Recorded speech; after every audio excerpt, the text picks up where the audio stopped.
Abra sua Bíblia novamente, se você fechou. Se não, mantenha aberta. Eu quero começar a mensagem dessa noite fazendo uma pergunta. Quem é o seu modelo de vida? Tem muita gente que fala assim, o meu modelo é Jesus. Eu concordo que Jesus é o nosso exemplo, é o nosso modelo de vida maior. Mas nós precisamos também de pessoas que sejam pessoas exemplo para a nossa caminhada. E nós também precisamos nos oferecer como modelos, exemplo, padrão, para que outros também possam nos imitar. E, infelizmente, há uma escassez de exemplos hoje no nosso mundo. Infelizmente, e é uma verdade isso. E às vezes a gente se preocupa tanto com a aparência externa, com riqueza, com tantas coisas, e esquecemos aquilo que é essencial, que é o caráter, a honestidade, a verdade, a palavra que tem validade, o exemplo que é algo que nos inspira a caminhar e a trilhar o mesmo caminho. Há uma escassez de exemplos no mundo que nós vivemos. Esse texto fala um pouco sobre isso, e eu quero meditar sobre ele nessa noite. É um texto maravilhoso, maravilhoso. Eu fico cada vez mais maravilhado com a palavra de Deus, especialmente com passagens como esta de Paulo, aqui de Filipenses. Eu quero fazer um comentário rápido sobre o contexto e entrar no tema dessa noite, que é bem simples, numa divisão bem clara aqui nessa passagem que nós lemos. E o primeiro destaque que eu faço do contexto da passagem é o uso que o apóstolo Paulo faz de algumas palavras especificamente. Se você voltar no verso 11, que é o texto que nós meditamos aqui semana passada, Paulo usa uma palavra aqui interessante, que ele fala sobre o andar. E a palavra que Paulo usa aqui no verso 11, eu coloquei ela transliterada, que é uma palavra grega que significa andar como um soldado, em ordem, em fila, com disciplina, com obediência. Então Paulo está dizendo que nós devemos prosseguir andando como um soldado crente, em ordem, com disciplina e obediência na nossa vida. No verso 12, Paulo continua essa ideia do andar do crente. Só que agora ele usa outra palavra, que é a palavra peripatel, de onde vem a palavra peripatético. E a ideia aqui é de comportamento. E ela vai aparecer aqui com dois exemplos. Paulo fala, sede imitadores meus e observai aqueles que andam segundo o padrão que existe em nós. Essa é a palavra peripatel. Mas ela aparece também no verso seguinte, quando Paulo fala de alguns que andam no meio dos crentes e que são inimigos da cruz de Cristo. A mesma palavra. Então ela tem a ver com comportamentos. Esse comportamento dos crentes ou daqueles que são falsos irmãos, eles seguem sempre alguns tipos de modelos. E é isso que o texto nos provoca a pensar, então, aqui nessa noite. O texto é dividido em 3 partes. A primeira delas, Paulo fala do exemplo dele. Ou seja, os filipenses são convidados a imitarem Paulo. Verso 12, sede meus, aliás, 17, não está errado aí, viu, irmãos? Sede meus imitadores, diz Paulo. Alguns comentaristas dizem que isso envolve a sua autoridade como apóstolo. Então Paulo tinha autoridade de apóstolo, por isso ele podia dizer, sede meus imitadores. Mas Paulo aparece aqui em oposição aos inimigos da cruz. O comentário da Bíblia de Genebra diz que Paulo podia ser exemplo porque ele não era inimigo da cruz, porque ele glorificava Jesus e porque ele não se prendia às coisas da terra, mas a sua pátria estava nos céus. E Paulo não está sozinho, porque ele diz, sede meus imitadores, mas na segunda parte do verso 17, ele fala também, observai os que andam segundo o modelo que tendes em nós. Provavelmente Paulo está pensando aqui em alguns crentes fiéis daquela época, como Epafrodito, como Timóteo, que eram homens cheios do Espírito, conhecidos lá da igreja de Filipos. Então essa é a primeira parte do texto. O exemplo de Paulo e o exemplo de crentes fiéis que seguiam o modelo dele. Segunda parte do texto, Paulo vai fazer uma advertência contra aqueles que ele chama de inimigos da cruz. Isso nós vamos encontrar aqui no verso 18 e no verso 19. E é interessante que ele diz, eles eram muitos andam entre nós. Eles estavam no meio da igreja. Não era uma pressão que vinha de fora, externa, mas era algo que estava ali no meio da igreja, infiltrado ali com pessoas andando de forma errada, inimigos da cruz. Paulo diz, olha, eu falei várias vezes sobre eles, o anúncio de Paulo é repetido, né? Repetidas vezes, eu vos adverti. E aí Paulo diz, agora eu falo até chorando, porque eles são inimigos da cruz. A pergunta é, quem são esses inimigos da cruz? É interessante, irmãos, que há duas possibilidades. Ou eles eram os judaizantes, que Paulo descreve lá no verso 2, os da falsa circuncisão, aqueles que queriam acrescentar ao evangelho da graça de Deus a circuncisão, o cumprimento da lei, e que estavam então enfraquecendo a mensagem da cruz. Ou eles eram os libertinos. William Hendricks, ele é desse segundo ponto de vista. Ele acha que Paulo está falando aqui de libertinos, de pessoas que estavam ali no meio da igreja e que estavam relativizando o poder da palavra de Deus, dizendo, olha, a Bíblia não é tão radical assim, viva de qualquer jeito, viva uma vida de licenciosidade. Eu acredito, irmãos, que como Paulo não é específico, os dois grupos podem se encaixar aqui, tanto os judaizantes como os libertinos, que são, de fato, inimigos da cruz de Cristo. Terceira parte do texto, Paulo fala da sua cidadania cristã, ou da cidadania do crente. E ele diz aqui no verso de número 20, pois a nossa pátria está nos céus. A palavra pátria aqui pode ser traduzida por cidadania. A NVI traduz por cidadania. E os filipenses, eles sabiam muito bem o que Paulo estava dizendo, porque Filipos era uma colônia de Roma. Os habitantes de Filipos eram cidadãos romanos. Eles tinham os registros deles em Roma, eles eram, na sua maioria, soldados romanos aposentados que viviam ali em Filipos, uma cidade agradável e aprazível. Então eles entenderam o que Paulo estava dizendo, quando Paulo fala que a nossa cidadania está no céu. O crente vive como um cidadão do céu, é isso que ele está dizendo. E aí ele vai dizer no verso 21 que do céu ele aguarda o Senhor, o Salvador, o Senhor Jesus Cristo. E também, quando Jesus voltar, Paulo diz, o nosso corpo será transformado, o corpo de humilhação será transformado pelo poder de Deus, pelo poder da sua vinda. São três divisões bem claras, né? O exemplo de Paulo e dos crentes fiéis, os inimigos da cruz e a cidadania do crente.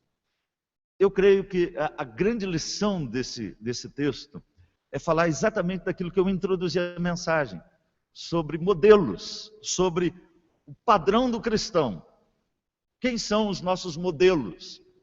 Quem é o nosso padrão de vida? E aqui nós estamos trazendo à luz pessoas que estão à nossa volta, valores que estão à nossa volta, uma cidadania que deve ser a nossa. Então é sobre esse tema que eu quero falar com os irmãos nessa noite, o padrão do cristão, ou o modelo do cristão. Qual que é o objetivo? Descrever aqueles que devem nos servir de inspiração. Segundo objetivo, denunciar os maus exemplos. E terceiro objetivo, honrar a nossa cidadania celestial. Então vamos lá, o padrão do cristão, o modelo do crente, o modelo que todos nós precisamos seguir na nossa vida. Em primeiro lugar, essa é a primeira pergunta que eu faço. Em quem espelhar? E a resposta a essa pergunta é em crentes com alto padrão de vida. Em quem eu devo espelhar a minha vida? Em crentes verdadeiros com alto padrão de vida. Esses devem ser os nossos modelos. E aí Paulo vai dizer aqui no verso 17, Em primeiro lugar, irmãos, sede meus imitadores. Paulo começa o texto até de uma forma carinhosa, ele chama os filipenses de irmãos. É a terceira vez na carta que ele os chama de irmãos. A palavra aqui traz a ideia de irmãos que são filhos do mesmo Pai Celeste, da família da fé, os crentes em Cristo Jesus. Eram filhos do mesmo Pai, membros da mesma família da fé. E Paulo então traz o seu exemplo como algo importante, por causa dos maus exemplos. Por isso ele diz, sede meus imitadores. Talvez você ache Paulo meio presunçoso.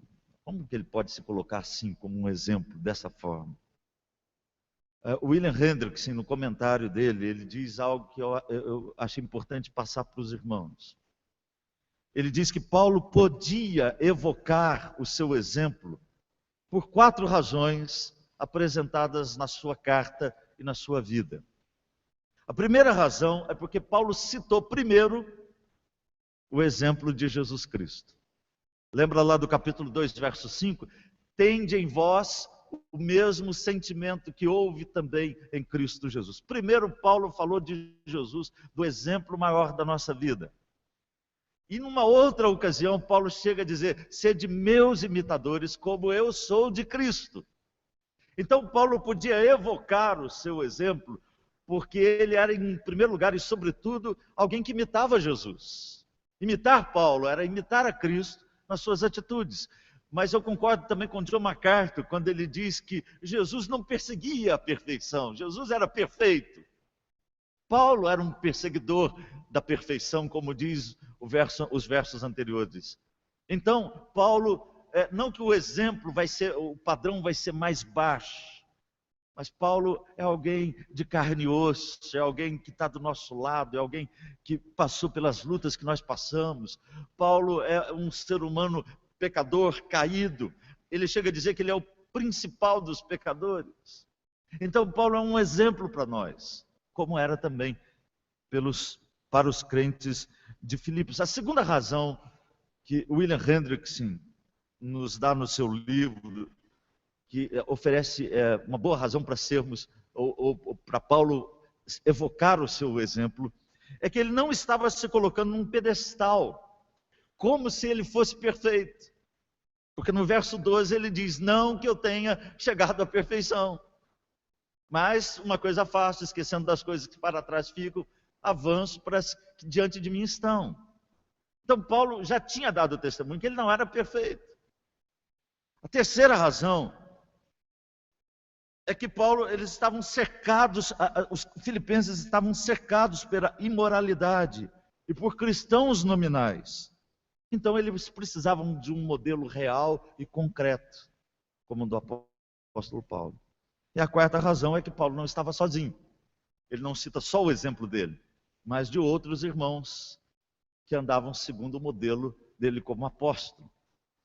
Então essas 4 razões apresentadas pelo Hendrickson mostram que Paulo podia evocar o seu exemplo.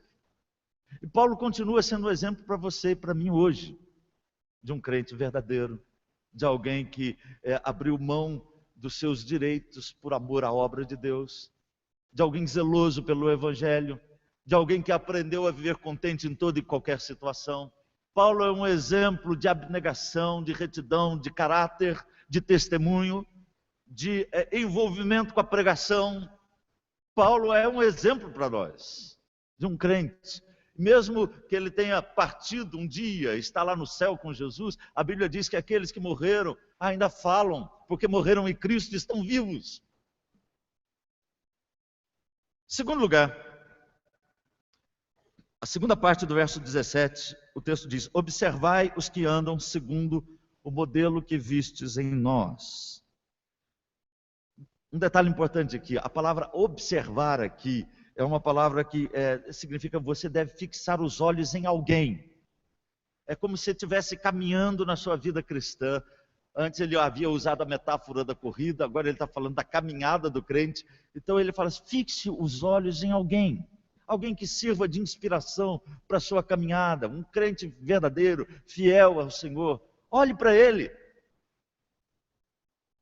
Os filipenses, irmãos, eles precisavam de modelos, porque aquela época era uma época extremamente difícil, como a nossa é. Eu acredito que Paulo tem em mente aqui pessoas e homens como Timóteo, como Epafrodito, que ele disse no capítulo anterior, que ele fala que eram homens dignos de ser honrados. E eu gosto dessa ideia, né, de que nós precisamos de pessoas assim. Todos nós precisamos de modelos de crentes verdadeiros. Precisamos de modelos de oração. Pessoas de oração. Precisamos de modelos de pessoas dedicadas na pregação. Precisamos de pessoas firmes, modelos de pessoas firmes na doutrina. Precisamos de pessoas firmes no exemplo para os mais novos, para a geração que vem. Um legado para as próximas gerações. Eu tenho falado algumas vezes que quando a gente vai citar algum exemplo, infelizmente a gente vai lá no cemitério. Não precisa, não, por favor, não vai lá, né? Mas a ideia, a gente fala assim, aqui na igreja tinha um homem de oração.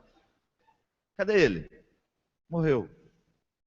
Aqui na igreja tinha uma pessoa que gostava de evangelizar. O que aconteceu com ele? Já morreu há muito tempo. Tinha uma pessoa, não estou dizendo que não existam crentes assim, existem, graças a Deus. Mas estão morrendo. Estão acabando, estão indo embora, estão partindo. E eu estou preocupado com a geração que vem. Será que nós temos tido modelos? É interessante que quando Pedro fala sobre o líder da igreja, ele fala que ele deve ser modelo do rebanho. Modelo, exemplo. Esses dias um amigo meu disse para mim, falando assim, não é daqui, ele falou, olha pastor, eu vou deixar de ser líder da igreja porque eu não tenho tempo mais. Eu dou aula de manhã, eu dou aula à tarde, às vezes eu preciso dar aula à noite, eu não tenho tempo. E eu falei assim, olha, só que os jovens precisam de pessoas como você. Pessoas que vivam um cristianismo autêntico, que dê testemunho na aula, na escola. Nós precisamos de líderes assim, que sejam homens e mulheres dignos de serem espelhados, serem imitados. Eu quero ser como ele, como ela, porque são crentes, verdadeiros e fiéis. Gente que luta a minha luta, que vive no mesmo ambiente que eu vivo, que enfrenta as mesmas adversidades da vida. O crente precisa de modelo, de padrão. Quem são esses? Quem devem ser esses? Crentes da mais alta estirpe espiritual. Segundo lugar, o padrão do crente, ou padrão do cristão, modelo do cristão. Qual é o cuidado que nós devemos ter na procura desses modelos com aqueles que são inimigos da cruz? Essa é a segunda lição do texto, verso 18 e 19. Pois muitos andam entre nós, dos quais repetidas vezes eu vos dizia, agora vos digo até chorando, que são inimigos da cruz de Cristo. Primeira afirmação de Paulo é: muitos andam entre nós. É impressionante isso. Naquela época já era assim, irmãos. Hoje muito mais. Muito mais. Não se trata de uma pressão externa, como eu disse, mas de algo que estava acontecendo no meio da igreja. E a mesma coisa nós podemos dizer no tempo presente. Eram falsos irmãos, com um comportamento libertino ou legalista. Nós não sabemos exatamente o que Paulo tem em mente. Talvez libertino, porque ele vai dizer no verso 19 de algo que caracteriza esse pessoal que tem comportamento libertino. Mas pode ser também gente legalista, que promove falsa doutrina, que acrescenta à pregação do evangelho obras da lei, rituais, sacrifícios. Paulo diz, eles eram muitos. E quando eu leio sobre eles aqui, eu lembro do que Judas não o Iscariotes, mas o meio-irmão do Senhor Jesus, irmão de Tiago, disse na sua epístola. Judas, na sua epístola, ele fala que esses indivíduos, eles são como rochas submersas nas nossas festas de fraternidade. Eles transformam a graça de Deus em libertinagem. Qual que é a ideia? Eles são icebergs dentro da igreja. Estão escondidos, infiltrados no meio do povo de Deus, promovendo ou o legalismo ou o libertinismo, ou a libertinagem ou o legalismo. Infelizmente, essa é uma grande realidade, irmãos, que está presente nos nossos dias também. E aí Paulo vai caracterizá-los como inimigos da cruz. Ou seja, não que eles são inimigos da cruz de madeira, do crucifixo. Não? Tem muita gente que acredita que se colocar um crucifixo, o inimigo vai correr. Não existe mágica na cruz de madeira, no pedaço de madeira. Mas aqui a ideia é de inimigos da mensagem do Evangelho. Eles eram, na verdade, contra a salvação, ou contra os efeitos da salvação. Ou eles estavam acrescentando algo à mensagem, por isso eles eram legalistas, ou eles estavam relativizando os ensinos dos apóstolos, por isso eles eram libertinos. E aí Paulo diz: eu vos digo agora até chorando. É impressionante o apóstolo Paulo, numa carta onde a principal mensagem é a alegria. A única vez que ele fala que chora, não é por causa dele, do sofrimento dele, das cadeias dele, mas porque ele estava vendo o que o estrago de algumas pessoas estava produzindo na igreja. Ou com a sua mensagem legalista, ou com a sua mensagem libertina. Há um comentarista de Gálatas que diz que o crente, ele anda numa ponte estreita. De um lado ao rio poluído do legalismo, do outro lado o rio poluído da licenciosidade. E é de fato essa uma grande verdade.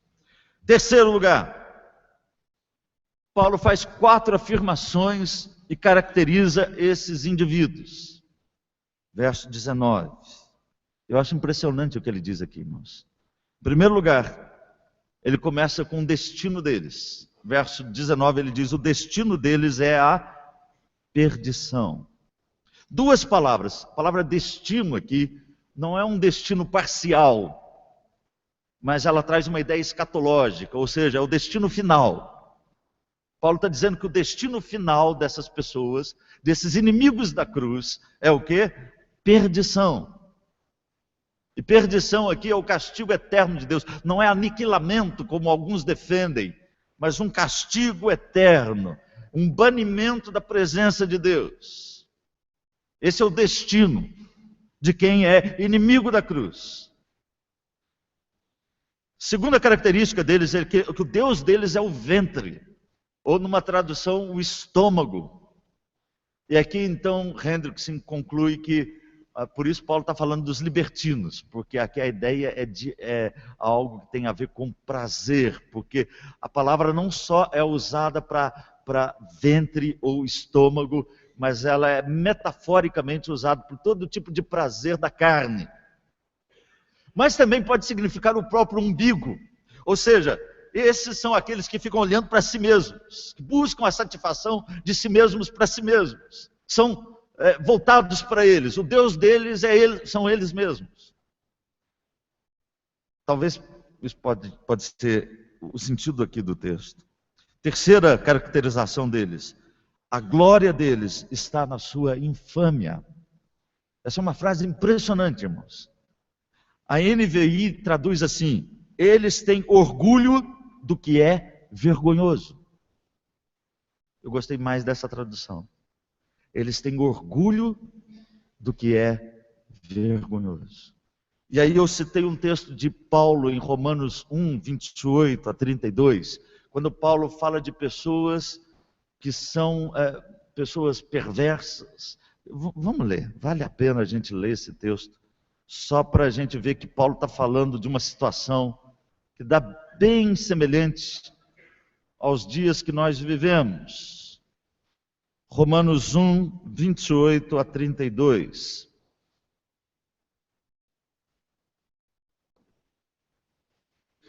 E por haverem desprezado o conhecimento de Deus, o próprio Deus os entregou a uma disposição mental reprovável para praticarem coisas inconvenientes, cheios de toda injustiça, malícia, avareza e maldade, possuídos de inveja, homicídio, contenda, dolo e malignidade, sendo difamadores, caluniadores, aborrecidos de Deus, insolentes, soberbos, presunçosos, inventores de males, desobedientes aos pais, insensatos, pérfidos, sem afeição natural e sem misericórdia.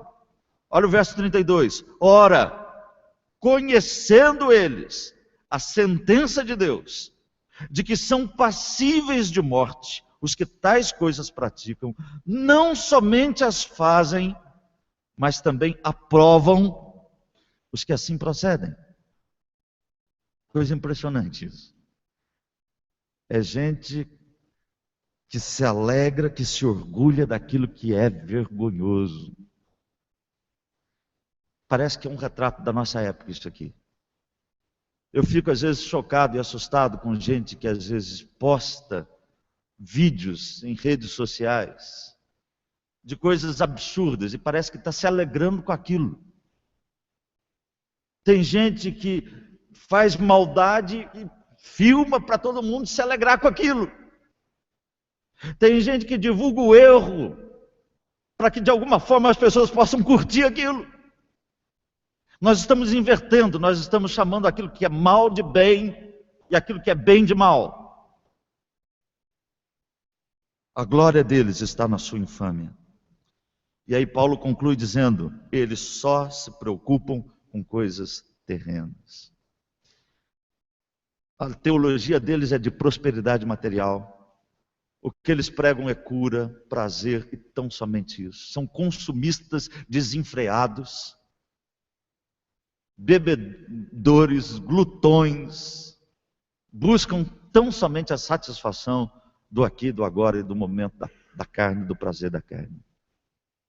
Essa é a descrição dos inimigos da cruz, que podem estar entre nós, infelizmente.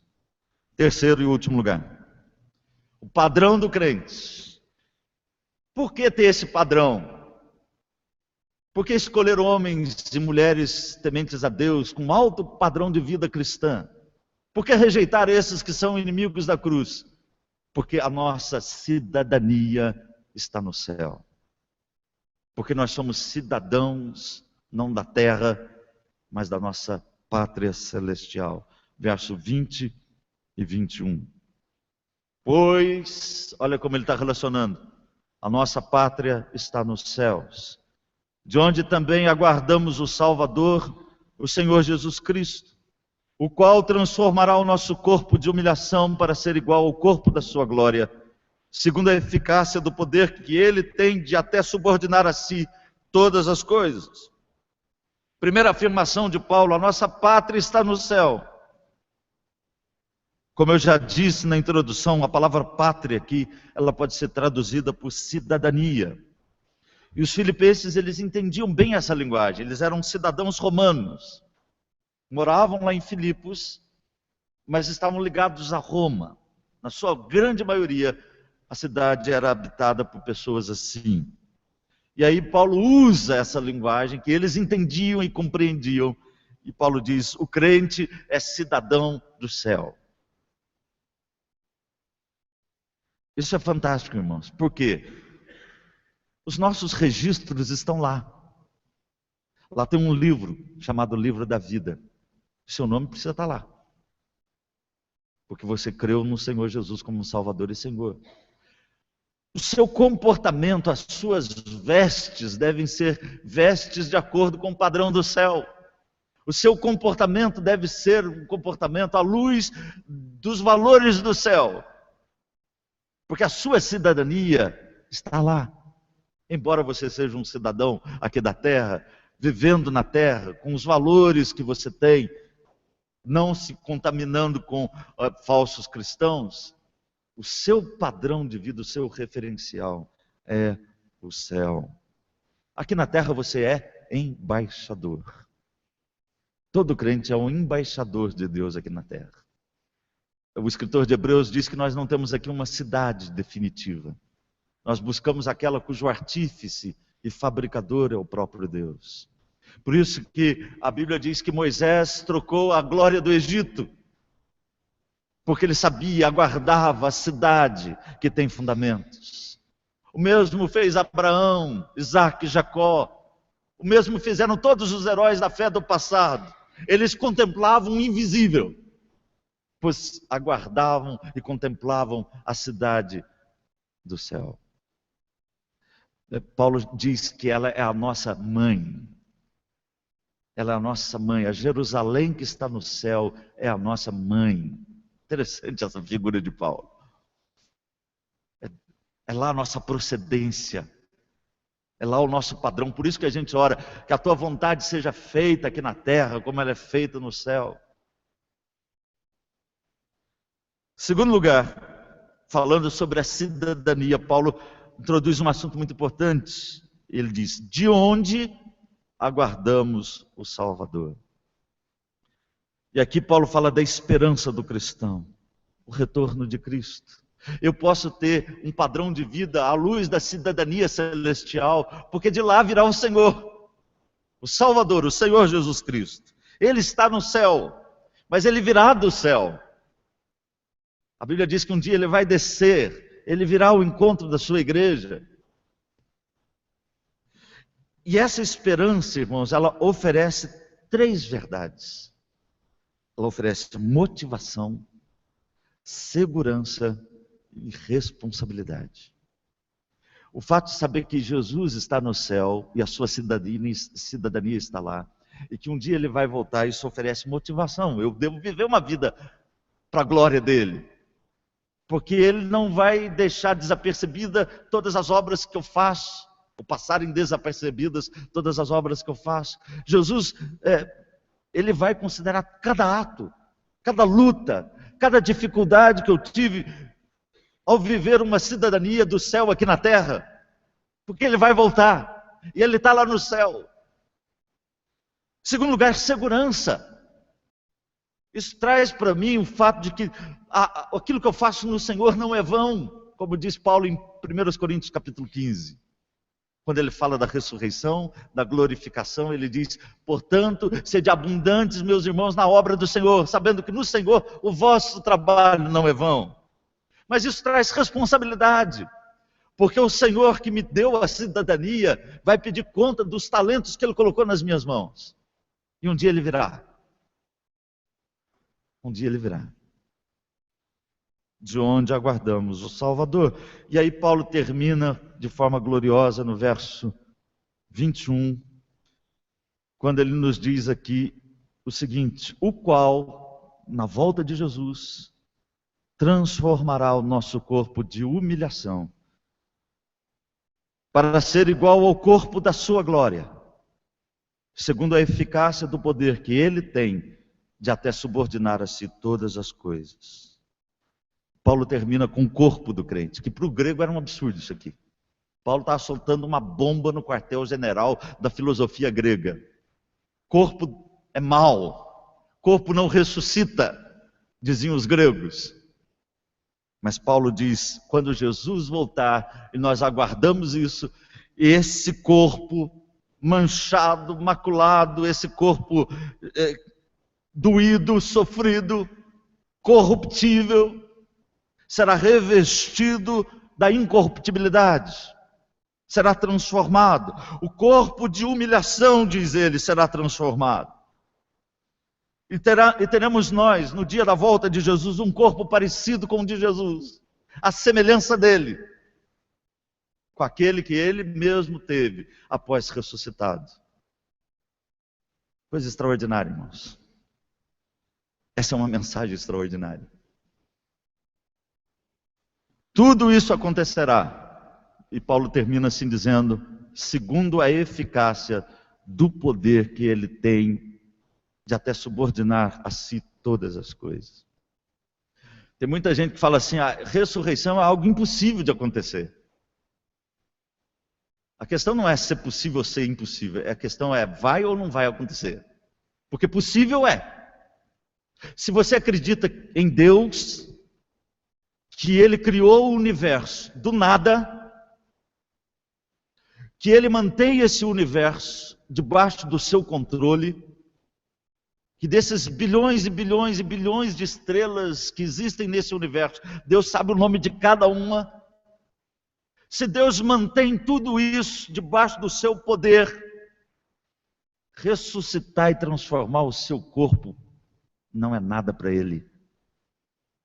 Não é nada para Ele, é muito mais fácil, porque Ele já fez o mais difícil. Criar do nada tudo que existe. Morrer na cruz e ressuscitar com poder. Por isso que Paulo termina dizendo, segundo a eficácia do poder que Ele tem, de até subordinar a si todas as coisas. Coisa extraordinária. Muito bem, irmãos. Padrão do cristão. Modelo do crente. Esse é o tema nosso dessa noite. Primeira pergunta, em quem espelhar? E a resposta, em cristãos com alto padrão de vida. Moral, espiritual, religioso. Segundo, qual é o cuidado que nós devemos ter ao buscarmos o padrão da nossa vida? Com os inimigos da cruz. Sejam eles legalistas ou libertinos. Lembra do destino deles.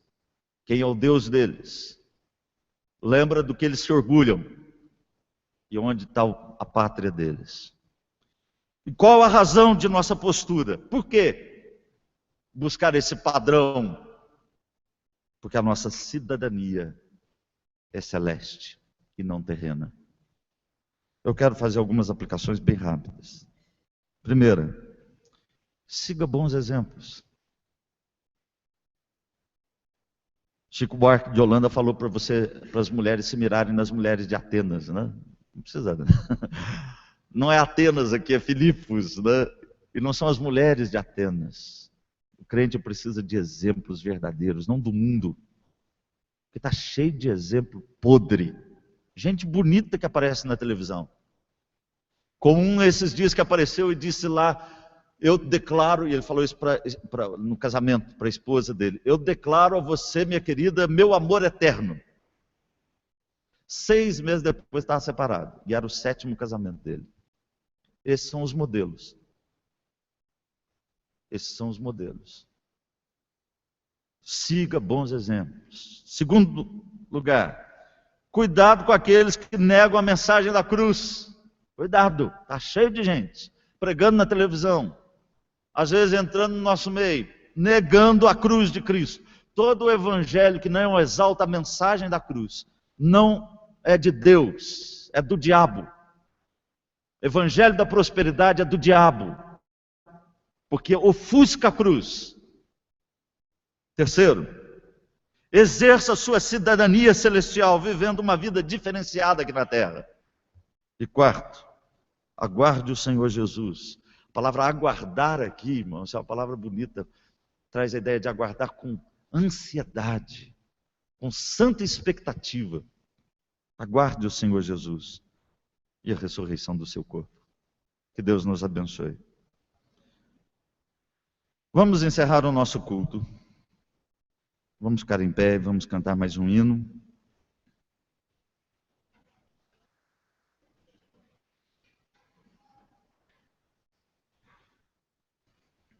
300